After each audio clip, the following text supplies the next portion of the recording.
Go ahead. This is Paul Manna, and you're watching the Break It Down show. I love it. I love it. One of the things that when I started this show was I wanted to talk to really brilliant people because when I was a spy on the ground and I started to do some of the academic work, I realized that there was a massive chasm between, in most disciplines, between the practitioner and the person who was the expert in the field. So I always wanted to do this to start to close these seams up and have these conversations so that one, I could learn a lot more about what you all do, but also every time I write a paper, Paul, and I submit it, which is not often anymore, but on occasion I do. And they'll say, "Hey, no real notes other than can you write a longer paper? Break the word count because we don't have this experience that you have, right?" And a lot of times I'm writing in the sphere of political science or something. Political science is kind of an amalgamation of a whole bunch of things, and so that this whole experience, every time I get to meet a new someone, especially distinguished, professors, which means that someone else is paying you money to be, oh my gosh, that's incredible. So thanks for coming on the show. And I love closing these seams up and just seeing what we can discover. And these often turn into just long relationships with wonderful conversations because I had no idea what the theory was when I went out to go be a practitioner. So I had to go kind of invent it and then discover the theory on the back end. Yeah, I think the seams, that's a great metaphor for this. And what you just said about, you had the experience, you had to go out and discover the theory. I often will tell students when I'm teaching them about research and how to do research that one of the things I enjoy doing the most is when I go out into the world to talk to people like you or to talk to other practitioners, I will say it's kind of the flip of that. It's here's my theory. Here's how I think the world works. Does that resemble anything at all that seems familiar to you, on the ground, what you do in the day to day? Because, the practitioner sees this much, but they see a lot that's like real, like around them. I'm trying to think kind of more broad, more generally, and I often will miss the details. So it's great to have that back and forth between the real world, the ground level where policy happens, and people are trying to think about it to help make it better, to help improve it. There's always these competing goals too. You need to publish or perish, that kind of thing. I got to get my credentials up. I need to become a fellow. I need to serve all these different obligations. And same thing with me, like I'm going to be dismissive of who you are. You're in an ivory tower. It's going to take me forever to get you to see what you can't see.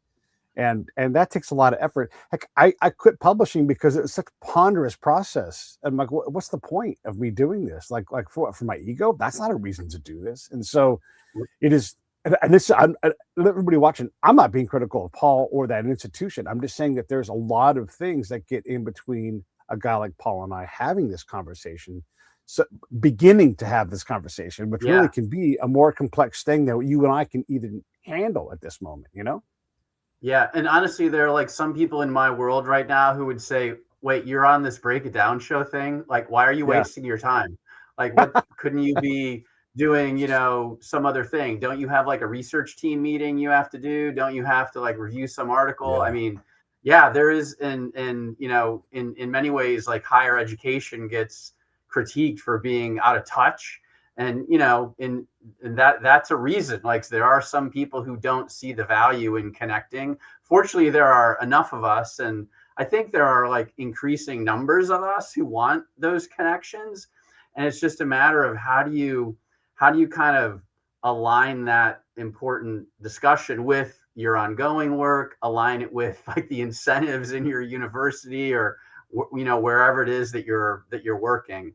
And so, I think, fortunately, I think the good news is like more and more people are interested in and trying to break these barriers down. I have a lot of colleagues who work in these kinds of spaces, and they've even written books about, the theorist practitioner divide and trying to help, bring these sides together.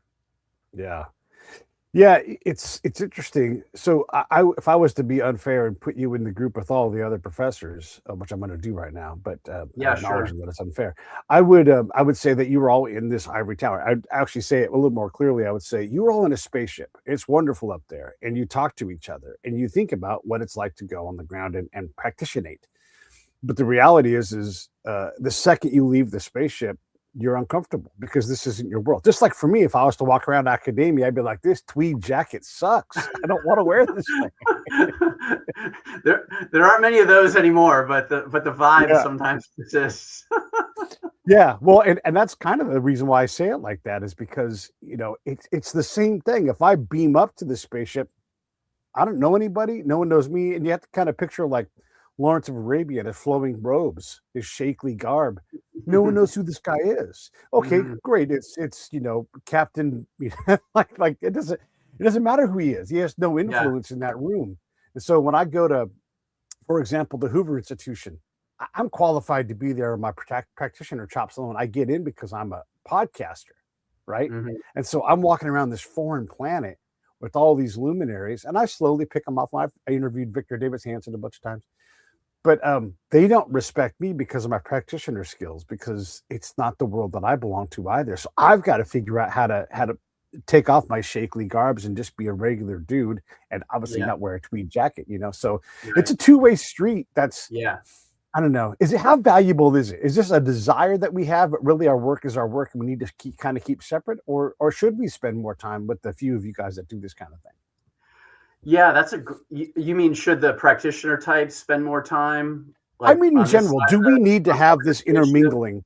Yeah. Do we need? Yeah, well, Yeah, I mean, I honestly I wouldn't say that you need like a full on like regular dosage of it like daily, like eat your right. vegetables daily, like that kind. But there certainly, I think, are good reasons for these connections. And one of the most like riveting examples from my own experience I have on this is it was one year at homecoming actually, and we do all these big events. Alums come Yeah. back and they're out in the world doing their thing.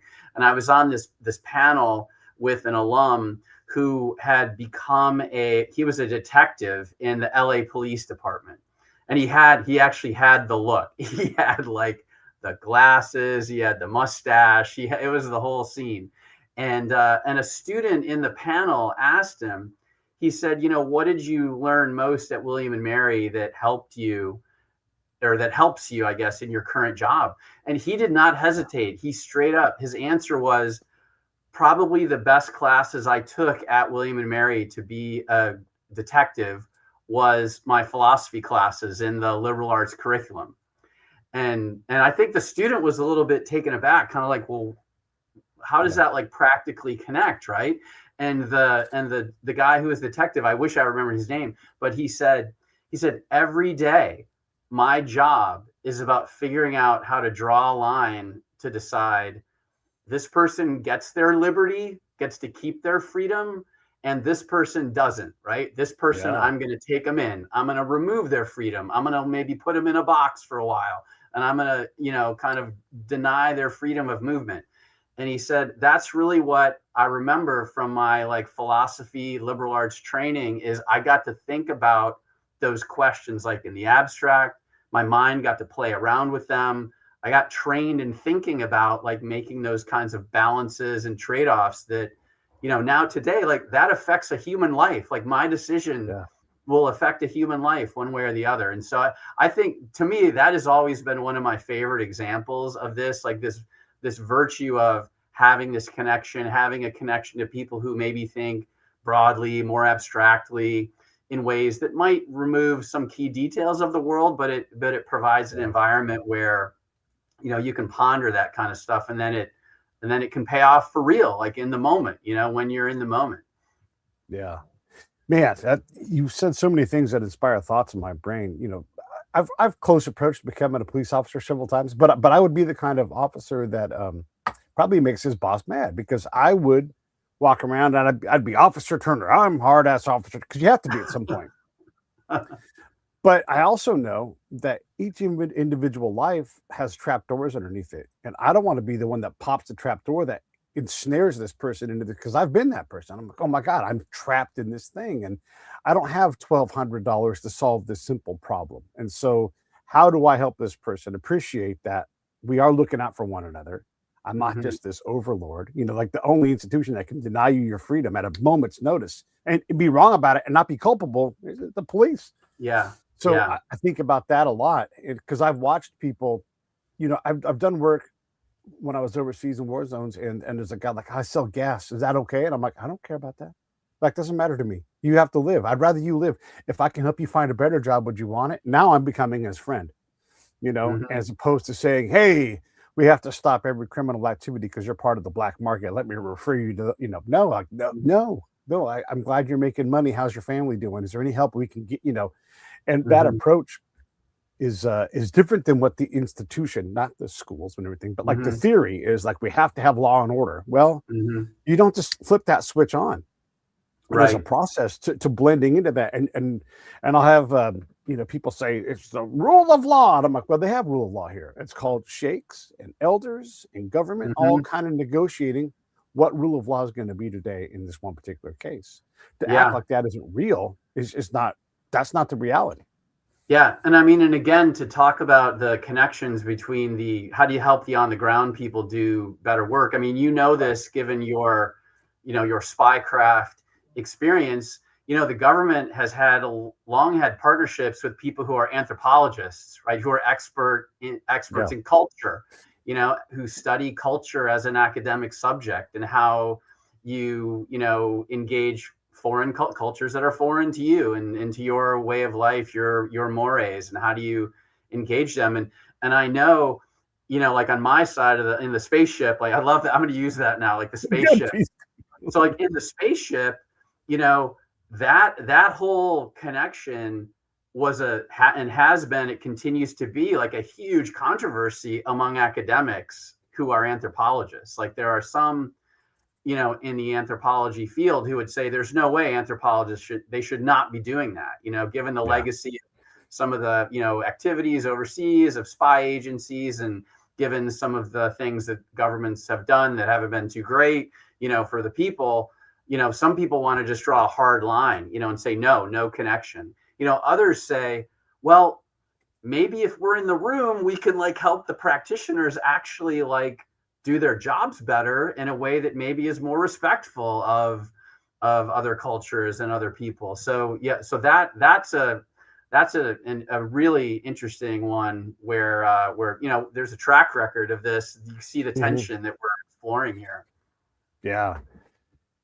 So one of the people I've met along the way, one of these professor types, is a guy named David Livermore, and he is if not he's the sitting next to the preeminent voice in culture and CQ, a kind of intelligence, which is cultural intelligence. And when he and I talk, we're again doing the same exercise: practitioner and then cutting edge thinker, the thought leader in the field. We both agree that we're putting people out into this environment, whether it's cops, warriors like me, or whatever it is, and we don't know fuck all about culture. Like we're given this like sheet, and it's like, do not use your left hand. Oh shit, I'm holding it in the wrong hand. And we don't think of culture as being a lever to use to our advantage. We think of it Yeah. in terms of how do we avoid risk. And in my field, you can't do that. Like my job has to be dangerous, and so I use culture to my advantage. And look, I've been to the campus at William Manor. I doesn't mean I know anything about your culture, and so I would spend time Hmm. getting to know you and how you guys see the world and how the spaceship operates, and all Yeah. these things that are out there. Because it turns out we have a lot more in common than we don't. But I've got to Yeah. withstand that I call it miscomfort because you're Hmm. comfortable in that environment. So I can get there with you, but I need you to be my guide. And as I do that, we build fences and become more attuned and aligned, and we find ways to work together that are Hmm.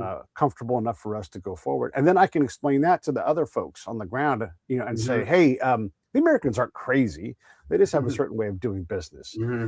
Yeah. And then I can kind of explain our reality to them. And I have sort of this liminal hopping where I hop between realities and do my best to sort of explain what happens, which doesn't sound like spying, but well, that's exactly what it Yeah. is. Yeah, and it's funny too, because like some of the disconnect is, it's like you said, the people in the flowing robes, they just kind of see you and they eye you and they're like, yeah, he's not one of us, and And then, another version of that is sort of like the language that people use, right? The practitioner vernacular versus Right. the academic vernacular, which, I agree that stuff gets like way too dressed up and too highfalutin sometimes. But it's interesting because when you were given that example of you and the spycraft work and the engagement, my brain was going to, oh yeah, that's like soft power versus hard power, like that. Yeah. These like academic categories that people write about, and Yeah. like you said, the people who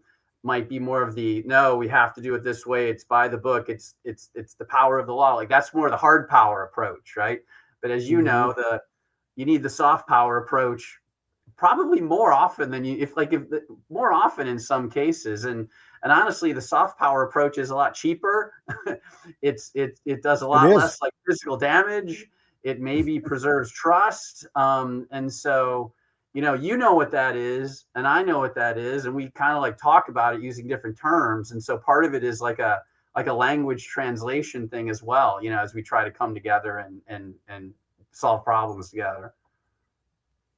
Yeah, it's interesting too. And I'll say like things like we have to understand Weber. I don't know two more things to say besides Weber. I understand the principles of some of his work, but then all the work that challenges his work and the work that was subsequent to both all of that body of work, I don't know the body of work, right? So someone Right. else has to do my lit review because I would have to go through years of study just to get to where I'm Yeah. at. So a lot of this I'm intuiting from my experience and then finding again in reverse, finding the theory that I should have been armed with. But by the time you get armed with all the theory and everything else, it's awfully hard to go back to the tents and dirt and hard Yeah. living. So even Yeah. then, I'm aping a lot of what I need to actually operate successfully in your world. Yeah. I was going to say one interesting angle that is, and there's some positives and negatives to this. Maybe we could explore it, but there has been, at least in the social science kind of world, this revolution in what people call causal inference, right? Everybody is Mhm. very much, I guess I shouldn't say everybody, more and more people and more incentives are lining up for academic researchers to be able to show cause effect relationships out there in the world, right? So this is kind of a trend, a tendency. Mhm. Some fields more than others, but it's certainly a thing. And in some ways, that's actually lining up well with some of the interests out in the world because one of the main questions that policy people think about a lot is like what works, right? We want a policy lever that works, right? If we spend $1 million on this, we want to know we're going to get something out of it. And so this is one way where the seams have started to like get stitched tighter together because Mhm. the researchers know how to design studies to be very careful in saying, hey, this thing causes this, or oh no, that's not a real relationship. It looks like there is, but there really isn't. And the policy people, they like that type of evidence because it can help them, to steer things in a better direction. So that's at least one, and that whole setup is not without its flaws, too. But it is, I think, one example of where the two sides kind of are moving towards one another, whereas maybe in the past, if when the spaceship was literally just up there out in outer space, Yeah. not really caring if it was connected to the world or not, that those kinds of partnerships wouldn't have been as possible. How do you allow yourself to open up and trust the practitioner? Because just because one practitioner is not the same as the next, we're a very weird and wiggly lot. All of us love our hammer, whatever our hammer is, that's the tool we go to. Like I talk about these things and I intend to knock people off their center with it. And so I'll say affect is better than effect. And I'm saying and e on purpose so we can understand it. Mm-hmm. But we normally say the word effect. And I would Mm-hmm. say and I'm using it in the psychological sense, everybody. So it's the emotional response to stimuli, right? And so I want to create my desired affects when I'm talking to someone so that I can win them over. That's Mm-hmm. not effect driven. And the best way I give, for an example, we just had Valentine's Day. I write a girl a letter on Valentine's Day. That does not equal a date. So I have to find the affect point, right? And so I can write 20 letters. And that becomes stalking, Yeah. and because I have the wrong affect, right? And so things like this that I stay because I'm trying to get the other person to shake out of their spaceship brain and get into the, oh wait, I hadn't thought about that. And there actually is something interesting going on here with this guy Pete. Let's have a bigger conversation. But I kind of know how to open doors by trade. That isn't reliable for a lot of us. And the other thing I would say is a lot of ourselves, a lot of our political selves, not our policy selves, our political selves, gets in the way of these things. And I've had some very challenging conversations because I would say you cannot lead with women's issues in the combat zone. It is a priority, but it's not the priority. And we can't even, Paul, I can't even have that conversation with the papers that I've written on this thing, where we send women out to the battlefield and say, oh, they're a force multiplier, because it's performative. And we don't know what the outcome is, and we're getting people hurt because we don't bother to treat it professional. So there's a lot of challenges in how do you trust the person you're talking to who's a field provider, because just because you dug a well doesn't even improve the village. Because I'll go back after you, and I've seen over and over again that that goes the opposite direction. You've harmed people. Yeah. I mean, it's a great question. In some ways too, I think you, like someone in your line of work, the more you spend time around people in different environments, and the more you spend time around them in their environment, I think you do become better, right? At kind of, you have a BS detector. Like you kind of have a sense of like, all right, yeah, this seems legit. This, maybe they're trying to pull one over on me. But I think, I'm just like thinking of some of my colleagues who I work with here. Like me personally, my on-ramp into academia, I actually was a high school teacher in my public high school. So I can say, well, the Welcome Back Kotter show. And I know you'll understand that, like, that's what I was, Welcome Back Kotter, right, at my school.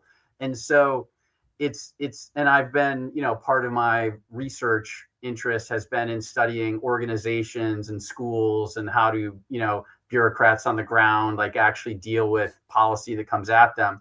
And I like constantly go back to that. Like, that was a really formative experience for me, in becoming, what I do now. And so I think I'm always going back to those just lessons from my own experience, to kind of size up current, people I might be talking to or working with.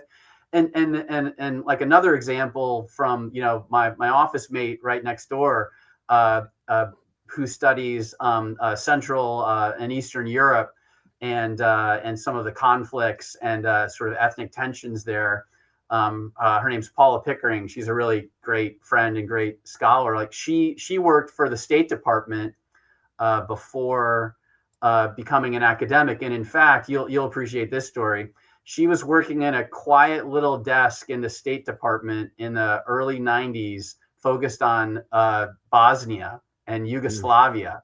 And the world turned upside down, right, when the war happened, and NATO and the European military is coming, and she is literally like on the front lines working in the State Department, which was this small little office, helping them interpret things about the geography, helping, like looking at, pictures and saying, oh yeah, like that might be a mass grave, like she was literally doing that work. And now, now she's an academic who studies conflict, ethnic, tensions, and sort of the evolution of states, over time. So she's constantly like pulling that in, and helping her students understand, the value of these personal experiences and connections and things on the ground. So I love talking to her. She's a genius. There's a lady named Benedicte Grima, and I've fallen in love with her work. She's an anthropologist, and she managed to insert her successfully into Pashtun society. So whether she was in Pakistan, Afghanistan, or whatever, and she took on the traditional role of a woman over time, because that was what was required. So I was asking her about like this idea of putting our women untrained. The only qualification is well, there's Linda, she's a female, she could do it. That's the qualification. And this stuff's serious stuff. And so I asked him, like, what does the licensing look like to build the credential base so that we could actually put women in the field in Afghanistan or Pakistan or anywhere in Pashtunistan. And she said, like a perfect boss who knows her shit. She's like, "Oh, you don't?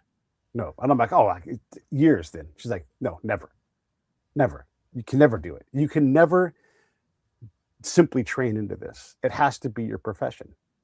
And there was no room for compromise with her because she had done was she saying was she saying like when she says train into this, like what did she mean, like training into? What was that part?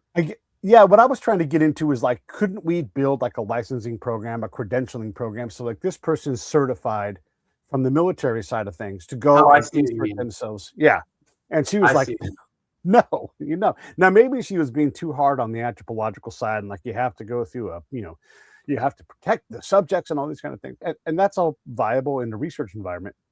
But she wasn't even willing to negotiate that. It was like, no, you don't do it. It's too complex. You have to have a command of the language. You have to have a command of the culture. You have to have the ability to make relationships so you can begin to start the work of inculcating, even temporarily, And that was her point, was we take on these roles, these tasks, and there's someone sitting at the Bosnia desk or at the Afghanistan desk being like, here's the theory of what we should try to do. We should try to get women on the ground out there. And it all briefs well.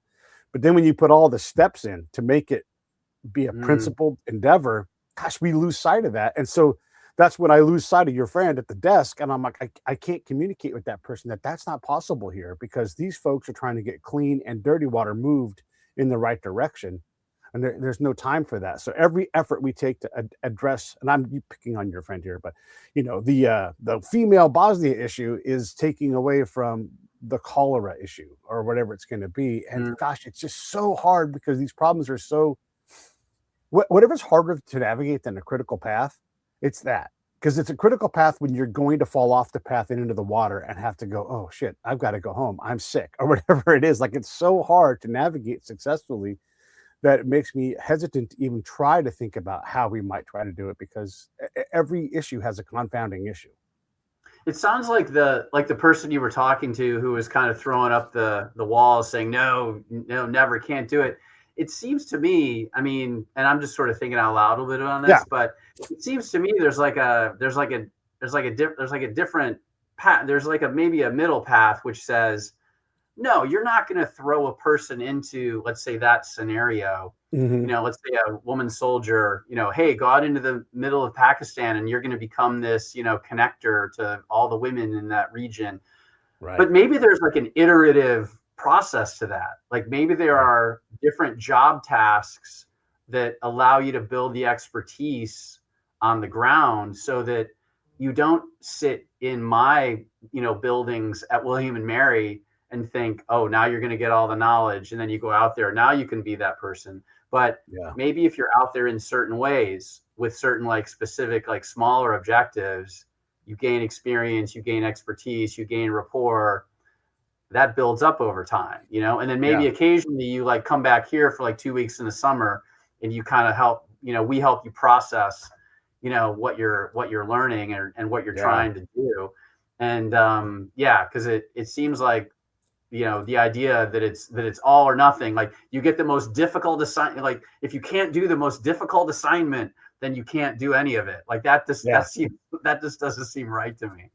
Yeah. Well, and you're right. Like, the mission is the mission. So grab the rope and start pulling. Well, I don't know how. I said, grab the rope and start pulling. And you're like, okay, here I am. Yeah. I'm a yanking, and right. Yeah. And you do your best. Yeah. Yeah. Oh man, I don't want to do all the question asking. I know you probably have questions too, so feel free to bounce the ball back to me, and I'll gladly play some two square with you. But is there anything you want to get into? Do you want to get into baseball? I love talking about baseball. I mean, we could talk about that as well. Yeah. I mean, the one I did want to like end on another sort of up note on the sticking together the seam though, and I don't know if you see this much, in your world, but like I do know at least my university and others, like there is one of the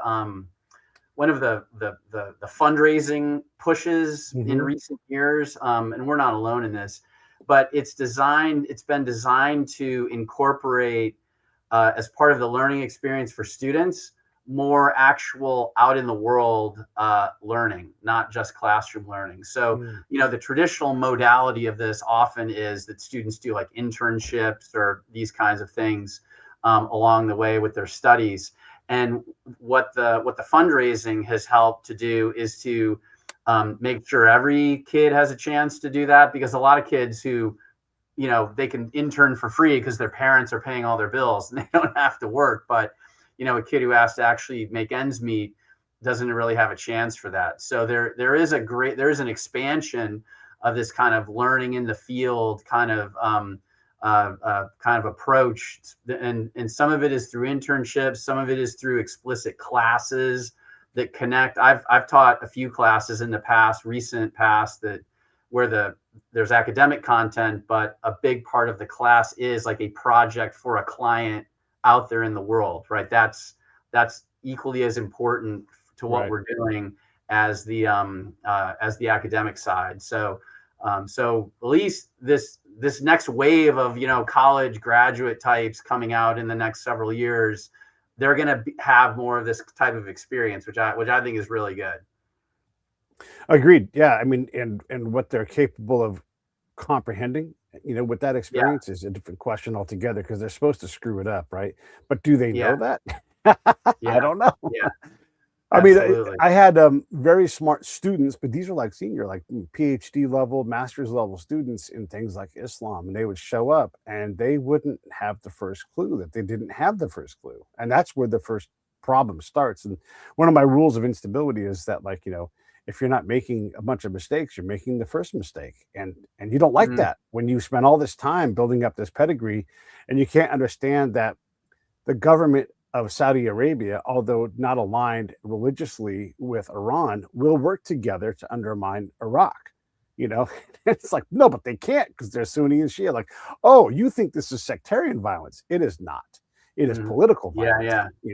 And then that already becomes a choking piece of food in their mouth, and they're like, what? No. And then you have to slowly try to show them this, and all I'm doing is telling them what I've learned from the locals who have told me the same thing on Shia, Sunni, both sides.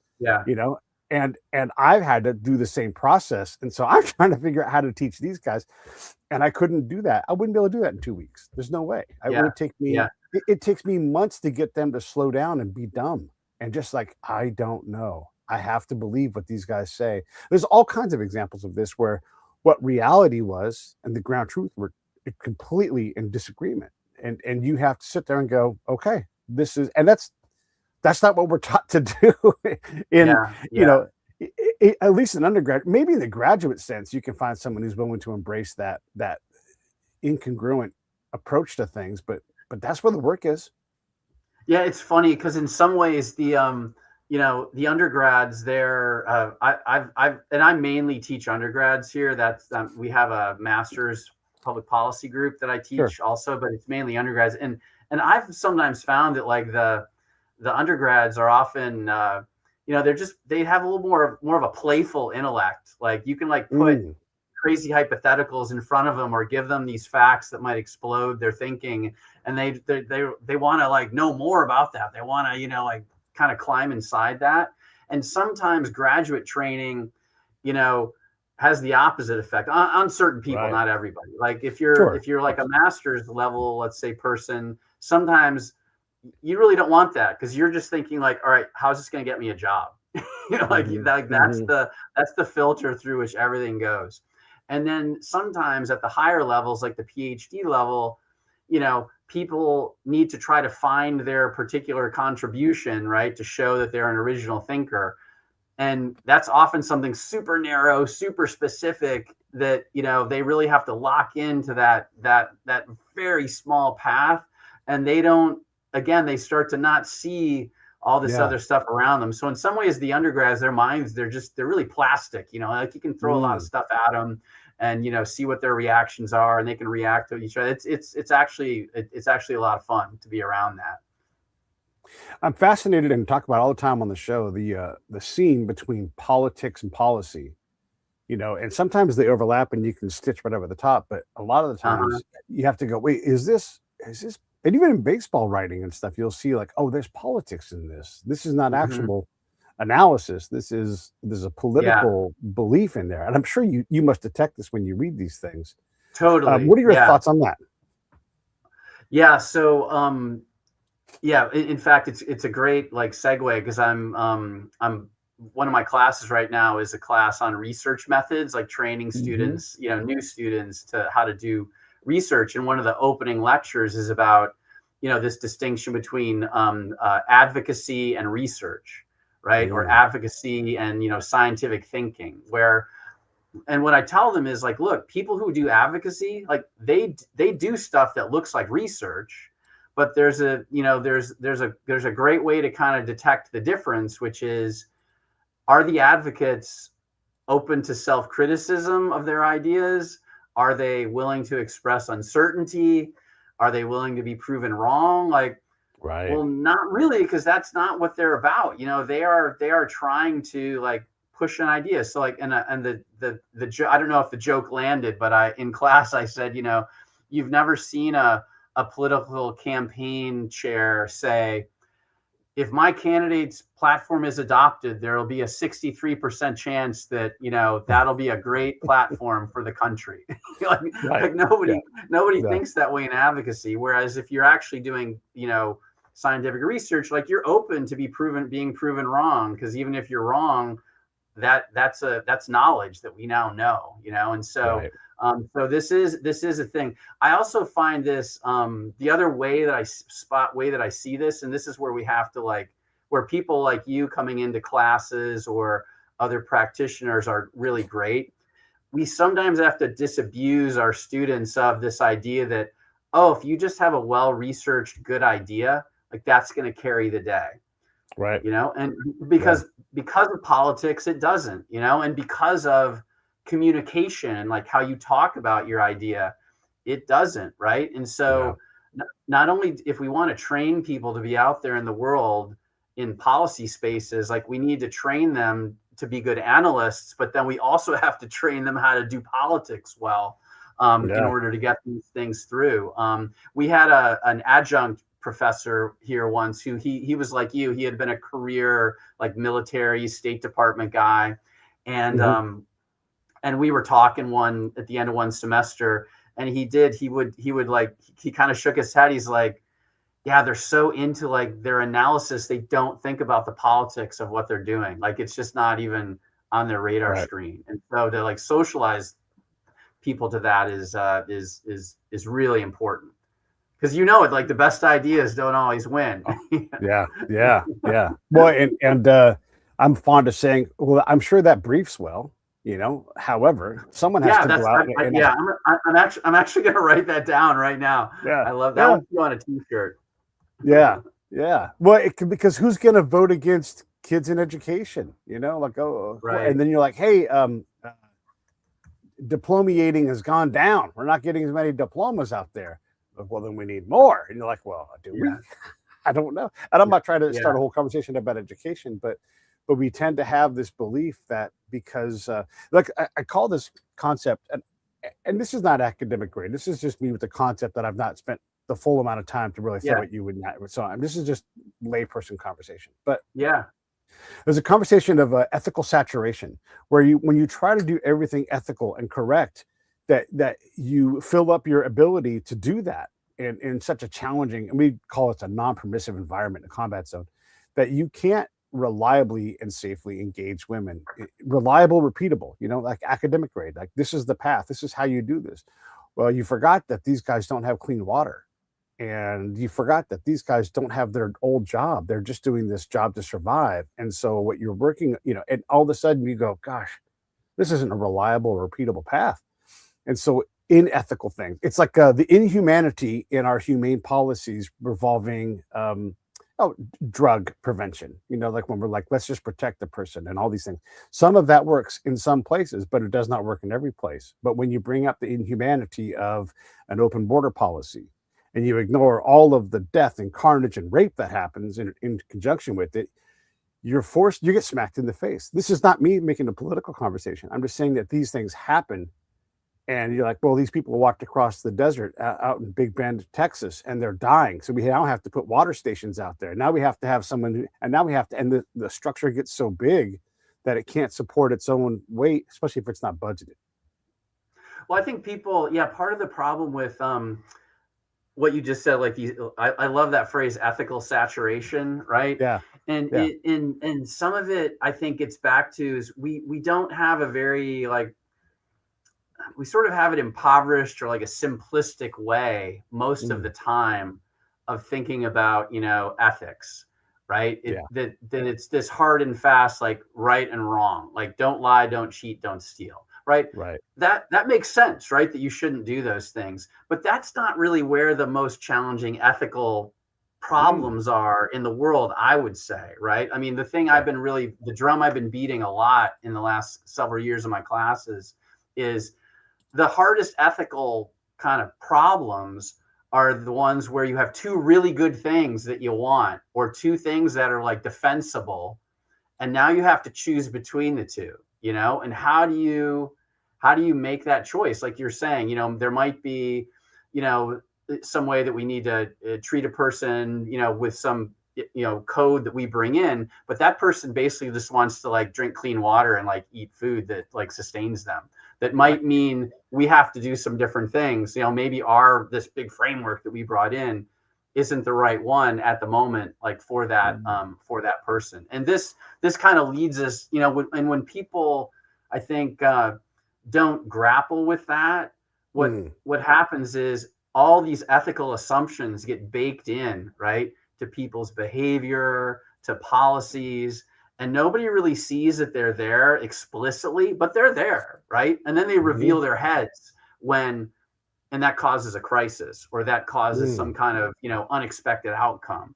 And so the more and more that people can kind of think about, oh yeah, we want to do this thing, and it's kind of grounded in these values, and that might conflict with this other thing that also is grounded in some good values. Like, what are we going to do when we have to like kind of make the hard choice? That, to me, that's a way of thinking that a lot of people don't have it. They don't entertain that, because to them ethics is just a simple thing. You're on the right side of the line or the wrong side of the line.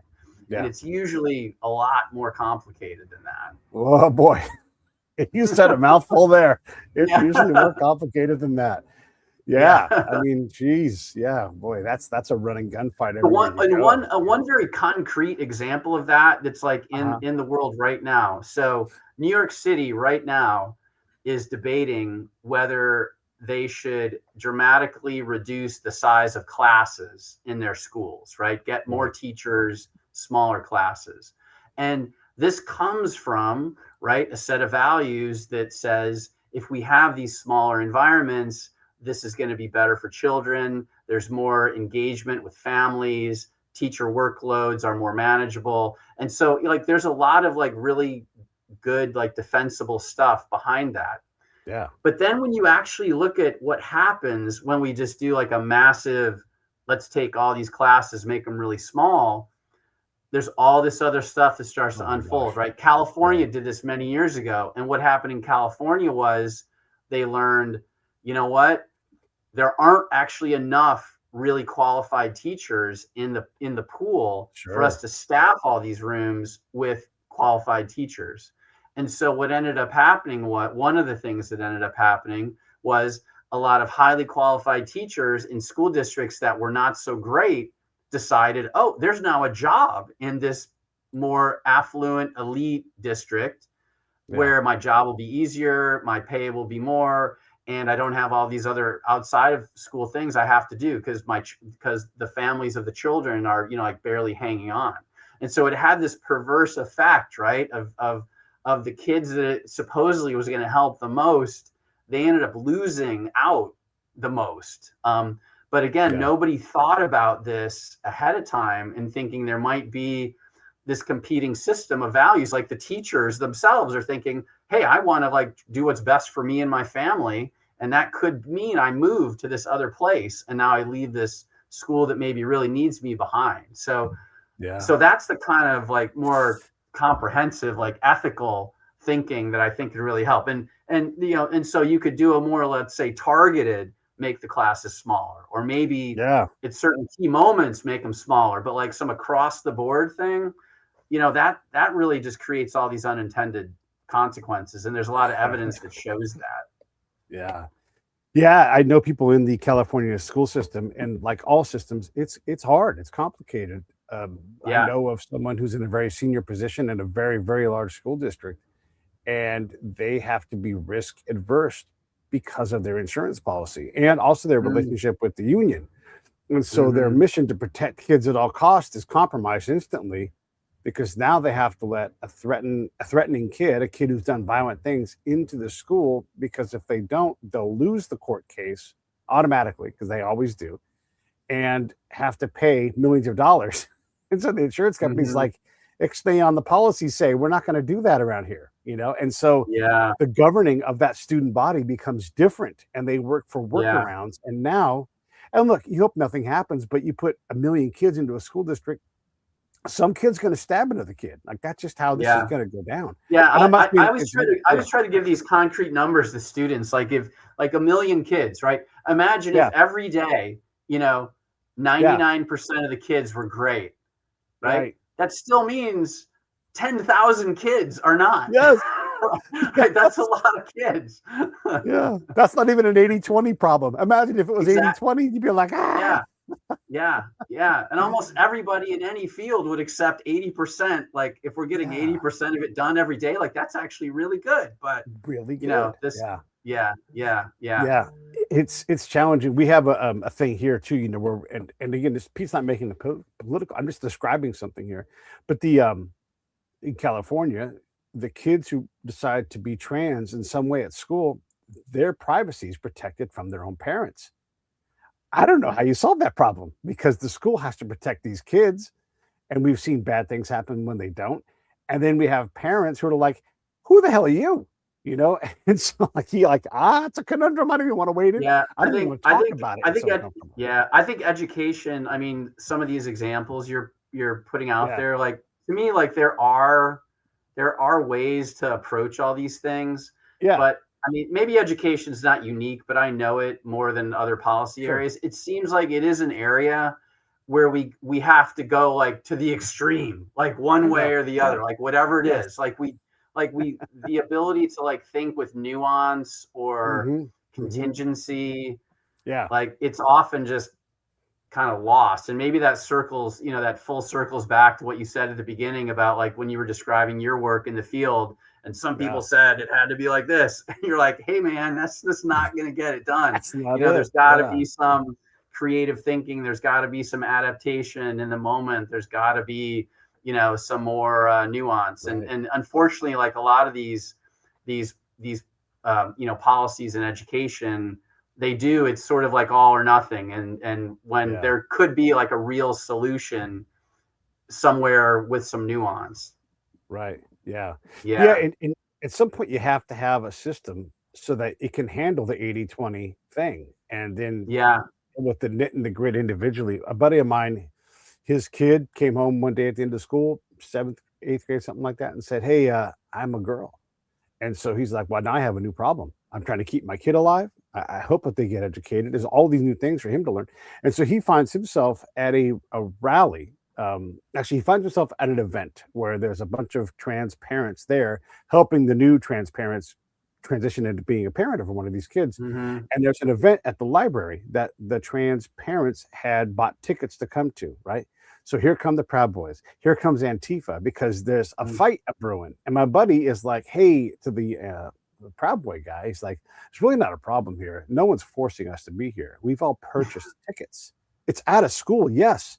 It's at a library, yes. But we're all just trying to keep our kids alive. No one's trying to Yeah. indoctrinate anybody. We're trying to understand this thing." And the guy's like, "Oh, well, all right then. Good day to Yeah. you." And Right. left. Yeah. Yeah. But he took that one reasonable person who's like, "Hey, man, I'm just trying to keep my kid alive. And we bought tickets to be here. This is not a political fight, you know?" Yeah. And I Yeah. I empathize with that all day long. Yeah. It's funny, like, because to me, like, one of the ironies in some of the policies that affect universities and schools, like, you can't Mhm. teach about gender ideology or whatever some of these, terms are that the laws use. It's ironic because those issues are becoming more and more important in like policy making bodies. And so if we're trying to send students out into the world to be policy makers, it might be good if they knew something about it. And it might be good if they knew something about like these stories that you're just sharing, or other the history of some of this. And so in a way, like the more that this stuff gets discussed, especially by people who hate it, it makes it even more relevant for teaching and having people like learn something about it. So that to me, I've always found that kind of ironic in how some of this goes. It's a good conversation to have, and it's one of the reasons why I like to have these kind of things, because you bump up against uncomfortable things. But the reality is we do have to have these conversations. And by the way, maybe we spend too much time adjusting to this and looking at it. I mean, how often have we spent all of our effort on 1% and 2% chance things? And like, meanwhile, we got to maintain this pace of 80-20 on graduation or whatever it's going to be. We love an issue that it really doesn't deserve all the attention that it gets. And that's not to be hard-hearted, but sometimes just getting as many things right as possible is the answer. Yeah. And honestly, and this is actually a thread that runs through a lot of the debates about like what to do for schools, what to do to help students do better.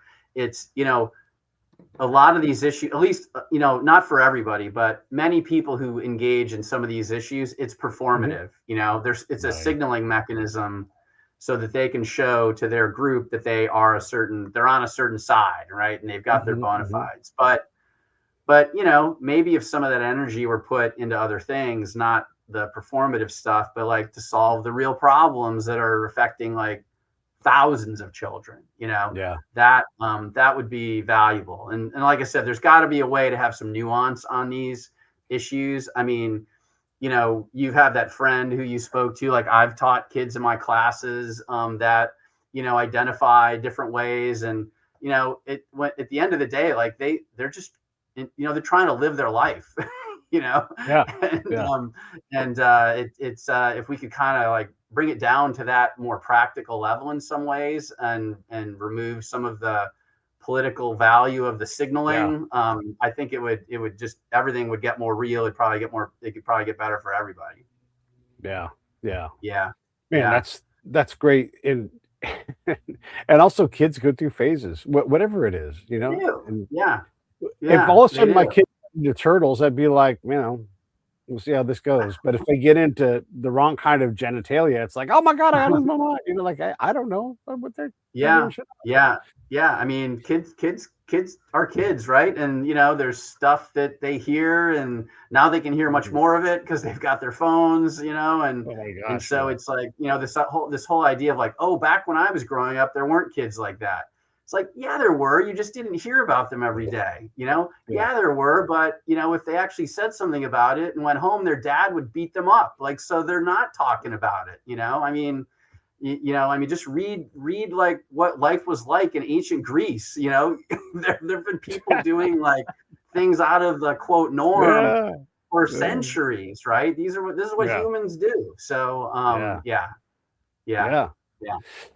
Yeah. All right. So we got a few minutes left. I don't want to take all of your time, but this has been a treat for me and everything else. What do you want to get into before we wrap it up? Yeah. Should we do a little baseball at the end here? Let's do a little Spring baseball. training, Hope Springs Eternal for everybody's team right now, and high school baseball cranking up, college baseball. It's fun. Do you follow a team more or players more? And how has that changed over your life? Yeah, that's a great question. I love it. I mean, you will appreciate this, right? I can. When I was like collecting baseball cards as a kid, I always thought like one of the coolest things was when you get a card and it's like a one franchise guy, right? You flip it over and like it just said like Carl Yastrzemski, Red Sox, Red Sox, Red Sox, Red Sox, like every year. And now, how many of those are left, right? That just isn't really a thing. So it used to be cheering for the player and cheering for the team. It was like the same thing, right? Because those core guys pretty much stayed with their teams for most of their careers. It's not so much anymore. So my cheering life now is team based for so the Tigers. I lean on them as my AL team because I grew up in Michigan. So Sure. I've been following them forever. And then I went to college at Northwestern near Chicago, and we Mm-hmm. went to a lot of Cubs games. So the Sure. Cubs are my, I cheer for the Cubs as my NL team. That's how I've landed with those, and I've sort of passed the Cubs along to my son. Like he Mm-hmm. likes the Cubs, but it's interesting because he seems to be more into like the player. Like he has certain players, that Mm-hmm. he follows. And we live in Virginia, so we actually don't have a team in Virginia. So we kind of can pick our own team, because there's not really a team in our state. Yeah, yeah, that I can appreciate all of that. The desire for players to stay with one team really belongs to the players. We're desperate for it, but they wanted free agency and have fought hard to earn it. And so Yeah, if they can get yeah, paid more in Boston or Seattle or wherever it is, I yeah, I can't get I mean, if someone said you were and maybe you love it at William and Mary, you probably do. But like if someone yeah. came along and said, "We're gonna double your salary because you can research like crazy and you don't have to teach kids. We just want you to work on policy stuff." Who would get mad at you? Oh, you didn't stay with one university for your whole life. Right. Like, that's Yeah. your No, I choice, know. Yeah. Yeah. The Yeah. other thing too, it's which is this balance. It's like it's another one of these balancing acts, right? Like Yeah. if the player and are the players overpaid? I don't know. Maybe some people are. Maybe Kyle Tucker's not worth what he just got. Yeah, There's yeah, some no, debate yeah, about that.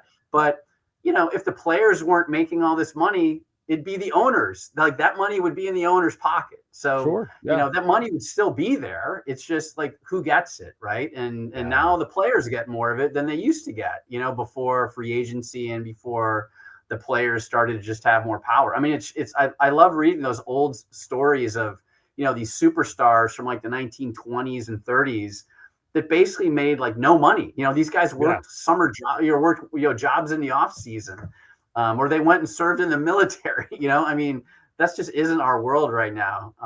right. So there's flaws with it, but I mean, again, like someone's going to be earning the money. Maybe it should be the players if it's going to be anybody, because they are ultimately the Maybe. product.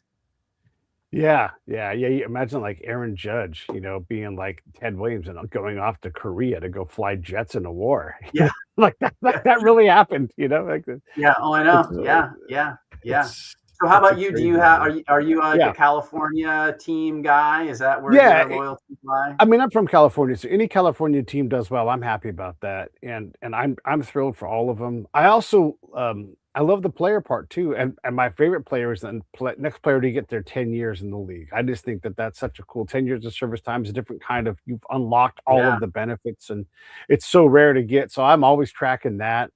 But, I just like players that defy the norms, which is any major leaguer. And the longer Mm-hmm. they're there, the more I'm just amazed by them. Like I can't wait to see what Andrew McCutchen does this year. He's not supposed to be in the league anymore, but there he is. He's still providing value. And I think Mm-hmm. about like a guy like Kyle Tucker. 'Cause I was following Kyle Tucker pretty closely, and he was being an MVP type player for about half the year, and then he stopped being that player. Mm-hmm. And we struggle with these things. We tend to put like an entire stamp on someone. Like and this, some players there's a sine wave. It's like, he was Yeah. great in March, but he wasn't, he wasn't good when the season started. But then he warmed up in May. I mean, how many Chicago Yeah. players do better after the winter is over? Like that's a very Yeah. common thing. So I'm fascinated by all of that and trying to figure out I don't like to go with convention because that's kind of the status quo, and the game doesn't like status quo to me. So those are Mm-hmm. some of the things that I like that I find fascinating. Yeah, yeah. I will say, in terms of my own fandom, when I was growing up, I was a big Dodgers fan and a big Steve Garvey fan Oh, for the sure. Yeah. Dodgers. In fact, he was one of those. He was a player where so I had like the Dodgers jersey I got for Christmas one, and this is like back when like jerseys weren't a thing. Like that was Oh, like a really special present, in for like sure. 1979 when you got a jersey. Like that was cool. Yeah. And I remember I wrote a letter to the team, to like literally my friend and I, I don't know if you ever did this, but my friend and I would every year we would get the World Almanac. And one of the things in the World Almanac was always the addresses of all the U.S. professional sports franchises. Oh And so boy. Yeah. we would sit down and we'd have like an afternoon where we'd literally write fan letters to our favorite players and ask them, hey, would love to have your autograph. I'm a big fan. And, written in our little kid handwriting on like lined paper. And, inevitably, like some of them would come back, I got a Steve Garvey that way and all this. So those are the days. My heart broke when all of his like womanizing, scandalizing stuff came out. I was like, oh, this is my hero, and this is what we're learning now. I don't like that. So yeah, I met Steve Garvey briefly during ALS Day a did you? couple of years back. Yeah, and he was on the field doing his job, being an ambassador for the Dodgers. He also was running for Senate at the time. But he knows professionally how to just meet people. Like he's developed that skill. And so I don't ever assume that I'm getting the real version of Steve Garvey, because we're not having a steak down at the Happy Steak. We're on the ball field. It's a professional place. And so he's talking to me. He's working. When I saw, I sort of know Jeannie Buss, right? She used to own the Lakers. Okay. And whenever I would see her, I would often see her in the home environment. And I'm like, oh, I'm talking to Jeannie Buss, not the boss lady. Because I'm in the home environment, Yeah. But I'm not met Steve Garvey in that way, but he was a nice enough guy, right? But I also don't want too much. You're working. Hey man, listen, I'm great. Thanks. I would love to talk to Steve Garvey, but I don't want to talk to Steve Garvey behind home plate waiting to exactly. Yeah. My one other Dodger encounter, I was in New Orleans once and just randomly, literally down in the crowd, down by like Cafe Du Monde. I don't know if you've been there before to get the beignet and the coffee, and there's a big crowd, and I look off to the side, and it's Tommy Lasorda standing. He's just in New Orleans, and so I went over and I, just said hi to him, and he was very kind, and I told him, I said, I grew up in Michigan, but the Dodgers were one of my teams when I was a kid, and like without missing a beat, he pulls out of the hat. He's like, yeah, we played a minor league game in Midland once. This is a town in Michigan. He's like, it was cold as hell up there, and that was the extent of the interaction. I love it. It's funny you mentioned Cafe Du Monde. I published a show for my buddy Hal today, and I used a picture of my friend John and I at Cafe Du Monde a couple of years back. It was late. We were on a road trip for a charity drive thing, and I'm like, we're not gonna show up here and not go have late night coffee, because you never know. You could die. So that picture, that's funny. That's amazing. Yeah, my wife is she was a French teacher for 25 years. She's American, but taught French for 25 years. And New Orleans is one of our favorite spots. The last time we went there, I think we went to Cafe Du Monde 3 times in one day. Why not? I mean, we're legitimately. It's open all night, so you can definitely do it. Yeah, everybody, you all should do these things. Grab your friend and go, whatever it's Cafe Du Monde, whatever it is, go do these things, even if they're late at night. Get out and enjoy yourself. Seriously. Anything before we wrap this up? And man, Paul, what a good time. Thank you so much for coming on the show. Yeah, I don't know. Just thanks a lot. I hope, let's keep it rolling. We'll figure out something else to kick around next time. Let's do it. Who's your pick for MVP and Cy Young and Hank Aaron Award from both leagues? Oof. All right, so hard to, God, health matters so much, right? But I just in the AL, I feel like Judge is on a roll. I don't know. Okay. That guy, he's more and more impressive to me all the time. And if he can just stay on the field all year, I think he's gonna be the guy. NL, I don't know. I kind of, Ohtani is like always at the top of everybody's list, but there are other guys. I just feel like maybe this is going to be the year to resurge, like I was thinking a little bit about Bryce Harper the other day. I think these guys on these teams that have extra motivation because they've been like this close, right? Whereas not that Ohtani is going to like rest easy, because that's just not what he is. But I just wonder if there'll be something extra in some other guys like that. Pitching, I don't know. I mean, I don't really understand pitching as much anymore as I think I used to. Me neither. Like my like 1970s brain would be, okay, who's the starter who's going to pitch all these complete games and win like 25 games with a low ERA?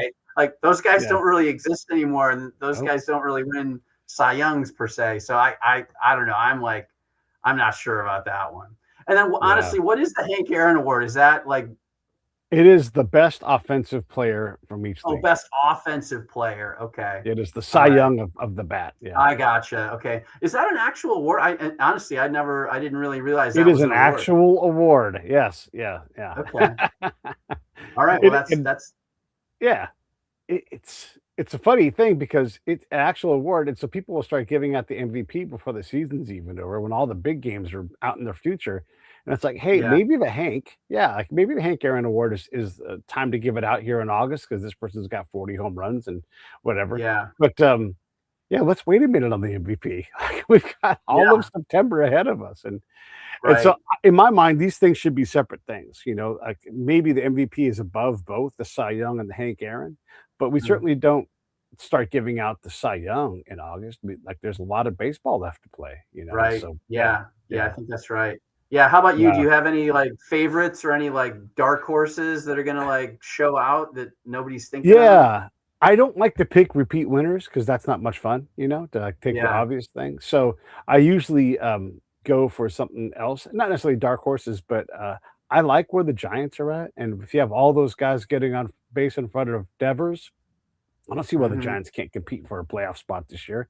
And so if they Yeah. do, that puts him in line for MVP. So he's sort of my pick from the National League. I'm trying to remember that American League is so hard, and Yeah. at some point, Judge has reached his peak. It's not that he sucks, Yeah. but he won't be the Judge that he was 2 years ago or even last year. Yeah. There's a tiny step down, right? So Yeah. he's getting older, not younger. So I'm not going to pick Judge. And I was thinking that Witt in Kansas City, because that's still a good team Yeah. and they've got a great first baseman. So I think he's my pick this year. But Uh-huh. I'm ready to be The wrong other about all the this other stuff. guy who's always overlooked, who I think is amazing, I love watching him, is Jose Ramirez. Like that Oh, guy, sure. just Gosh, he just he's smaller market, just doesn't get the kind of attention. But whenever you watch yeah. him, hashtag professional hitter, right? Like that guy's just Yeah. a machine up there. Yeah, Yeah, yeah. he The is other thing well, I'm he's excited to see so good. Yeah. is Luis Arise getting to Oh, actually yeah. play second base, like to play his natural position, which Yeah. maybe is just going to help him relax a little bit, take some of the scrutiny. Yeah. Like their critiques of him not being a good fielder and doesn't really contribute much that way. But I think that's where he likes to play. So I feel like Right. that's going to help in a lot of ways. I think the biggest problem with Luis Ariza's games is somebody else's problem with his game. Like, he's gotta stay on the field, of course, all players Yeah, do, and he doesn't yeah, have as much room for error, but if he plays 145 to 155 games, he's he's gonna get on. I know people hate this, he's going to get on base over 200 times, but his on base percentage is low. right, He's still getting on base 200 times, and right. that is not a common thing. So yeah, Right, let and him go out yeah, and do and it. yeah, and, like, in the era of, like, pitch counts, like, Yeah, if a guy has, like, consistently has, like, 7, 8, 9 pitch at bats, if he's not striking out, he's fouling things off, then yeah. that's valuable too, right? Oh my gosh, yeah. That's another area of contention. I'll say he sees a lot of pitches. No, he doesn't. He only sees they people always race to rate, and I'm like, yeah, but 2,400 pitches is like the top 10% of the league. So Yeah. either he sees a lot of pitches or he doesn't, and it appears that he sees a lot of pitches. Yeah, So I'm going to ask your research brain a question. yeah, So I love Giancarlo Stanton. I want to see him blast balls. I can't wait for him to get to 500 and everything else. But he is not a full season player. So yes, in those 72 games or whatever it is, boy, he did all this stuff, but there's 162 games in a year. And if you're not able to show up for 80 of them, 90 of them, whatever it is, that's a lot of unrealized performance. And so yeah, I think about rate in those terms as well because Kyle Tucker hasn't proven to be a robust player. Fantastic when he's on the field, like a lot of players, right? But he doesn't reliably get to a full season, and there's a cost for that to whoever employs him. Dodgers can afford it, right? That's why they gave him the short term high value thing. But what are your thoughts on that? Like the 162 mattering as opposed to measuring the 80 games that he was there. yeah, yeah. I think I'm with you on that, right? Because there's so many talented guys who can do things to help your team that in like other ways, right? I mean, the Yankees have a lot of guys who can hit the ball far. So if he can only hit the ball far like half of the season, maybe go get a guy who does something that you don't have with those resources, like fill a hole. I don't know. I'm kind of with you. Plus from a fan perspective, like I want my guys out there. I want to see them, Yeah, I want to see them. Yeah. Then I think about like the Yankees with Stanton, when Judge came back and he's got that elbow, and that's another thing too. I'm like, how long is that elbow going to hold together? And so he had the DH, which forced Stanton into the outfield or to the bench. And look, it works out because they're the Yankees, but you're making a compromise, to get both players on the field, and you want both those bats on the field. So it takes a lot of messing up on defense. But we all know Stanton can't really run anymore because his body won't tolerate it. Yeah. So, yeah. I hear you. Yeah. Well, I'm going to let you wrap it up. I mean, I feel like I want these guys out there, right? I mean, all these, and every year someone compiles the stats of, right, how many, like, what's the dollar value of all the players, like, not on the field because of the Tommy John or whatever. It's astronomical amount of money. Yeah. The Dodgers missed like 1,000 games 2 years ago, and I stopped counting because, it takes the last 2 seasons. It took 40 pitchers for them, 40 major league pitchers to get through the season. Not all of them are high caliber, but 40. 40. It used to be like your staff was 15 total, and you're like, oh, we had a couple injuries, Right. It's a different world. Yeah. All right, man. Well, let me wrap it. Say, everybody's the Break It Down show. If you like it, hey, subscribe. I'm supposed to say that, like you guys don't know. It would be great. And by the way, go check out Paul's work. Where do you want him to go, Paul, to find your work? You want to push any of your papers or books or anything? I have a bunch of stuff on my homepage. Like if you just Google my name into, Google my name and William and Mary, like that pops up. I am on Twitter, with different kinds of baseball, politics, policy, research, things there. And I also have my own podcast, not as robust as the Break It Down show, but I do a show, a 5-minute show. I try to go for like weekly episodes, but it's 5 minutes. It's called Democracy in 5 Minutes. So I take some idea about democracy, help people understand it a little better, connect it up to current events. And so that's one of the other places to find me. Yes. I love taking the roots of things, bureaucrat, Democrat, and taking the actual root, not getting tied up in the, in what we think it is, and a bureaucrat has office power, or whatever. And their job is to run that thing. And all of a sudden, like when you realize that, like, res publica, like means power of the people, and Democrat power, Republican and Democrat mean the same thing. Oh my God, we lose our minds. We get awful precious. So I love you. I actually was watching some episodes of your show too. I'm going to put a link up for that, everybody here. You guys. That's great. Thanks a lot. Yeah. No problem. I definitely enjoy it. And I like all these things, like these, just, I don't know, it's all this stuff is more fun to think about than it is to bark about. So let's do a little more thinking, a little more thinking, a little more listening. Yeah. There's that, everybody. Right there. All right. Below. Awesome. Yeah. Thanks a lot. Everybody else, I'll see you. Actually, we'll probably see you a little later today. We have a show that we're going to put out, and I think you'll love it. And so, Paul, hang in there. I'll say goodbye to you. Everybody else, we'll see you in a little bit. Sounds good. Take care, Pete. Thanks.